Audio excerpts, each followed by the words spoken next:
जागतिक महिला दिनाच्या मी आपले महानगर चॅनलच्या माध्यमातून सगळ्या माझ्या माता भगिनींना खूप खूप शुभेच्छा देते. आपण शिक्षणाच्या माध्यमातून स्वतः साक्षर होऊन आपल्या पायावरती उभं राहावं. आदरणीय मुख्यमंत्री देवेंद्रजी फडणवीस साहेबांनी मुलींच्या शिक्षणासाठी, उच्च शिक्षणासाठी न भूतो न भविष्यती अशा पद्धतीचा निर्णय घेतलेला आहे. महाराष्ट्रामध्ये उच्च शिक्षण महिलांसाठी पूर्णतः मोफत करण्यात आलेलं आहे. माझ्या माता भगिनींना विनंती आहे, या योजनेचा जास्तीत जास्त उपयोग आपण करावा. आपल्या घरातील मुलींना उच्च शिक्षित करून स्वतःच्या पायावरती उभं करावं. महिलांच्या सुरक्षिततेच्या बाबतीत जेवढी जबाबदारी सरकारची आहे तेवढी जबाबदारी सरकारने त्या ठिकाणी नक्कीच पार पाडली पाहिजे.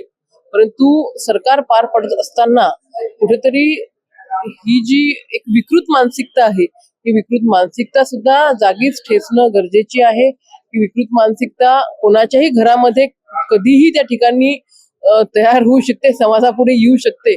त्याच्यामुळे संस्कार हा सुद्धा एक महत्वाचा भाग त्या ठिकाणी आहे.